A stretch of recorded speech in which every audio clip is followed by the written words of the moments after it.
Boa noite, pessoal. O artigo que a gente escolheu se chama Catalog of Energy Patterns for Mobile Applications. E a equipe sou eu, Ana Cláudia, e o Matheus Alexandria. Em resumo, esse artigo ele se trata de um catálogo de 22 padrões de design de software voltados a uma maior eficiência de energia em aplicativos mobile. Eles analisaram 1.027 aplicativos Android e 756 aplicativos iOS. Dentre eles viram 332 commits, 1.089 issues e 142 pull requests.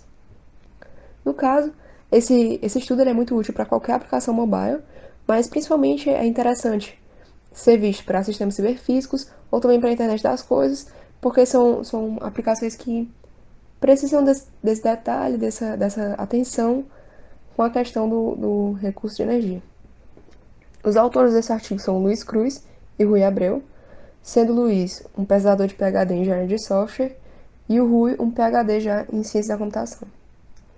A motivação do artigo principal foi que os desenvolvedores eles não têm um só lugar atualmente, eles não tinham, né, uma documentação que concentrasse práticas tipo boas práticas para manter o seu sistema com o menor consumo de bateria possível. Eles não tinham isso em um só lugar, era um conhecimento que era muito disperso e quando tinha era uma coisa tipo muito focada em Android ou então muito focada em iOS, eles quiseram fazer uma coisa que realmente assim seriam boas práticas, bons padrões, que poderiam ser implementados tanto iOS quanto Android, bons padrões em geral. E um ponto que eles viram também é que padrões de design de software são importantes porque as pessoas tendem a realmente consultar isso, a codar em cima disso, tipo, a se realmente se basear nisso. E seria um bom ponto de partida para pessoas que estão iniciando e têm realmente em foco, necessitam desse recurso ser bem administrado, esse recurso da energia, né? A metodologia que eles usaram nesse estudo foi que, primeiro, eles fizeram um banco de aplicativos, depois, a partir disso, eles obtiveram de forma automática os conteúdos em potencial, depois, eles refinaram esse conteúdo que eles obtiveram de forma manual, e depois, eles rotularam e cadastraram e analisaram de forma temática o que eles tinham obtido. Explicando melhor, o banco de aplicativos. Eles pegaram 1.027 aplicativos Android e 756 aplicativos iOS, open source. Esses aplicativos Android eles pegaram do F-Droid e de uma lista colaborativa Android. E os iOS eles também pegaram de uma lista colaborativa de iOS, a gente deixou os links aí no slide. E esses aplicativos eles não eram só aplicativos de smartphone, eram de smartphone, mas também tinham aplicativos de tablet, de dispositivos vestíveis e de e-papers. O segundo ponto foi que eles obtiveram esse conteúdo, então assim, eles tinham os aplicativos, a partir daí eles pegaram uma API do GitHub e pesquisaram por commits, issues, que tinham as palavras-chave Energy, Battery e Power. Daí eles obtiveram 6.028 resultados. A partir daí eles foram refinar o que eles tinham obtido, porque assim, no caso podia ter a palavra Energy, mas não ser realmente uma melhoria na energia do aplicativo, podia ser assim, relacionada a outra questão e ter essa palavra lá. Então, daí eles foram ler exatamente onde é que estava aquilo que eles tinham visto, foram ver realmente se a melhoria daquele commit era relacionada a isso, se realmente melhorou, e eles filtraram 1.563 resultados, sendo eles 332 commits, 1.089 issues e 142 pull requests. A partir daí, eles foram analisar tematicamente. No caso, eles já eram familiares com os dados, eles já sabiam o que eles tinham escolhido, né? Já tinham analisado para escolher. Eles, então, geraram rótulos iniciais, tipo, isso aqui tem a ver com tal função. A partir daí, eles juntaram criando temas e também descartaram coisas que apareciam menos frequentemente, porque eles queriam coisas que fossem realmente relevantes para a comunidade.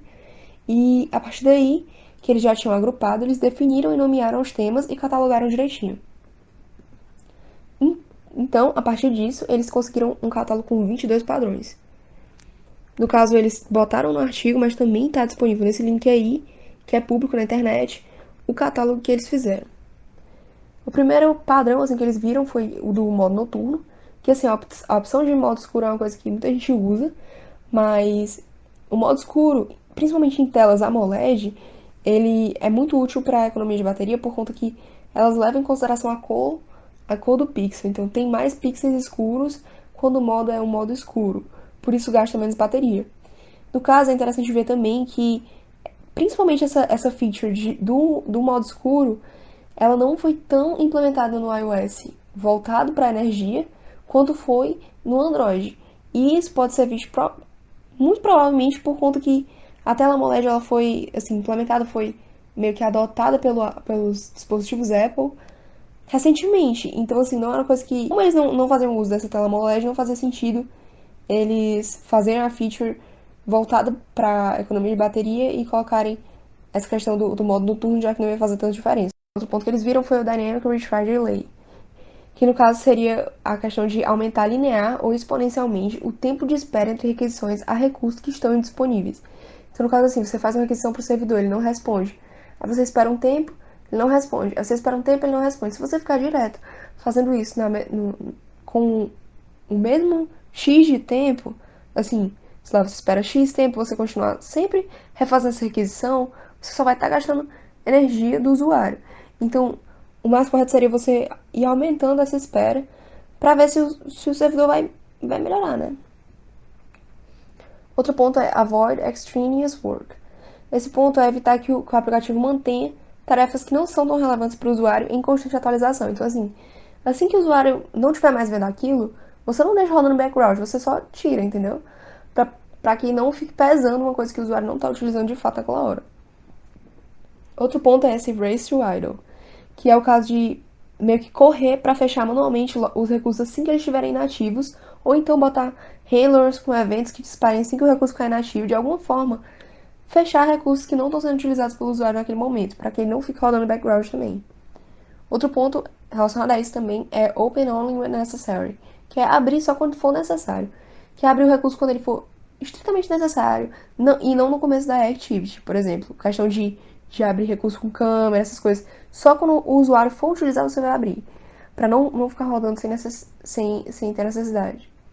Outro ponto é esse push over pull, que no caso é, ao invés de ficar fazendo várias requisições ao servidor para puxar, para pull as informações, você vai fazer o uso de push notifications para alertar o usuário só quando tiver alguma coisa nova. Outro ponto é esse Power Save Mode, que é você disponibilizar para o usuário um modo de economia de bateria. Então, assim, ele vai ter acesso a esse modo e ele vai escolher. E quando ele escolher, você pode retirar funções que não sejam estritamente necessárias para o aplicativo. Então, assim, você pode tirar animações que não são necessárias, mudar o intervalo de updates, etc. Continuando com o padrão Power Awareness, ele consiste em ativar ou desativar funções e recursos dependendo do nível de bateria do celular, ele estando mais alto ou mais baixo, né? Ou do fator dele estar ou não conectado a um carregador. Reduce Size. Quando fazendo a transmissão de dados, que é um processo que custa bastante bateria do celular, tentar enviar o mínimo necessário e, quando possível, comprimir esses dados que estão sendo enviados, como colocando em formato gzip, reduzindo seu tamanho ao máximo e economizando bateria. Wi-Fi over Cellular. Esse é bem simples, o uso de dados móveis consome mais bateria que o Wi-Fi. Então, quando a transmissão de dados não for prioritária, aguardar a disponibilidade do Wi-Fi em detrimento dos dados móveis. Suppress Logs. Esse vai contra o que eu mesmo apresentei na última apresentação, né? Que é evitar o uso intensivo de log, manter o uso de logs no máximo 1 por segundo. Porque a criação de logs excessiva aumenta o uso de bateria para o usuário, sem gerar nada para ele, né? Pelo menos não diretamente. Batch Operations. Esse se usa das tarefas em background que podem esperar um tempo para serem executadas e aproveita isso para juntar essas operações em uma só. Existem APIs que ajudam já nesse processo, como a que eu coloquei aí no slide. Cache. Evitar requisitar o mesmo conteúdo várias vezes. Então, nós fazemos o armazenamento dessas informações recorrentes em cache e, quando precisarmos delas novamente, é só procurar no cache, que custa menos da bateria do celular. Decrease Rate. Aumentar o tempo de delay entre operações. Procurar o intervalo certo para não afetar a experiência de usuário. Quando uma operação pode ser chamada vezes demais, é bom procurar esse delay para não ficar sendo chamada muitas vezes seguidas e gastar muita bateria, né? Em algumas situações é até bom permitir que o usuário mude esse intervalo, o tempo. Users Knows Bash. Bem simples esse, permitir que o usuário ative ou desative certos recursos da aplicação. Por exemplo, deixando o usuário definir qual tempo que uma aplicação de e-mail checa por novas mensagens. Inform Users. Outro simples, esse é basicamente informar o usuário quando alguns recursos que estão começando a ser iniciados consomem muita bateria, dando a opção deles de interromper, né, deixar para depois, simplesmente deixando ele tomar as medidas que ele quiser, né. Enough Resolution. Evitar o uso de dados muito acurados quando não há necessidade. Quando a gente precisa de dados muito precisos ou muito complexos e que vão gastar muita bateria, o melhor é procurar a solução que eles fiquem mais otimizados sem afetar a experiência do usuário. Esse é um que aparentemente é bem difícil de ser aplicado com perfeição, né? Sensor Fusion. Procurar receber dados de sensores que consomem menos energia. Por exemplo, se a gente tiver um dado que a gente pode recuperar do acelerômetro ou do GPS, preferir pegar do acelerômetro. Kill Abnormal Tasks. Definir um intervalo para matar recursos que consomem muita energia. Permitir que o usuário interrompa esses recursos antes do fim desse intervalo. Por exemplo, o disparo de um alarme. Né? O alarme toca e ele vai ficar lá vibrando, né, tocando a música e gastando bateria, mas ele vai ser interrompido pelo próprio celular ou pelo próprio usuário. No Screen Interaction. Permitir que o usuário possa utilizar a aplicação sem interagir com o display, né? Sem interagir com a tela, usando de comandos de voz ou botões externos, como o de um fone de ouvido em aplicações de música. Avoid Extraneous Graphics and Animations. Bem direto ao ponto. Evite o uso de gráficos e animações. Bem simples. Gráficos e animações consomem muita bateria.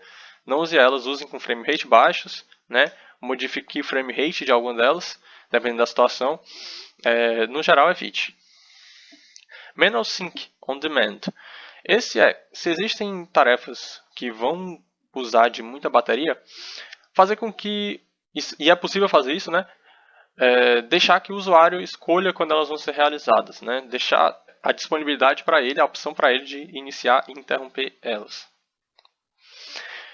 Terminando os padrões, nós temos alguns outros resultados mais gerais. Nós podemos ver que, no geral, foi uma baixa quantidade, tanto de Android quanto de iOS, que usavam desses padrões. Só 133 aplicativos de Android usavam dos padrões de otimização e só 28 aplicativos de iOS usavam de padrões de otimização.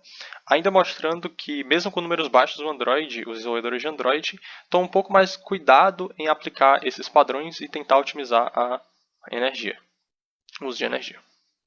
Aqui nós temos uma tabela que mostra mais visualmente como os padrões são mais utilizados, foram mais vistos nos aplicativos de Android. E só 2 deles o iOS saiu por cima, né? Nós temos aqui outro gráfico mostrado no final dos outros resultados, que mostra a ocorrência, né, os padrões com maiores ocorrências e os padrões com maiores ocorrências juntos, né? Mostrado pelas linhazinhas. Não vai dar tempo de explicar, mas tem ele mais detalhado nesse link. Agora falando sobre as nossas opiniões, primeiramente, o estudo é bem conciso, ele fala da introdução, metodologia e vai direto para os padrões, bem rápido, bem claro. Os padrões são fáceis de entender, mesmo quando são um pouco mais complicados, os exemplos já ajudam a você entender o que cada padrão, onde cada padrão se aplica, né? A linguagem é de um inglês acessível, diferente de outros artigos um pouco mais complicados. A informação do artigo como um todo é muito útil, principalmente o catálogo de padrões, né? Eles deixam lá claro para você entender, estudar e aplicar nos seus projetos, é bem documentado. O estudo pode servir como base para outros estudos na área, né? Por exemplo, o de iOS, para ver por que a porcentagem dele foi tão baixa. E ele endossa a necessidade de recursos facilitadores para a aplicação desses métodos, né? Ele deixa em aberto para você estudar alguns padrões que são menos aplicados, porque são mais difíceis, né, de aplicar, para você criar APIs, ferramentas, para ajudar outros desenvolvedores a aplicarem.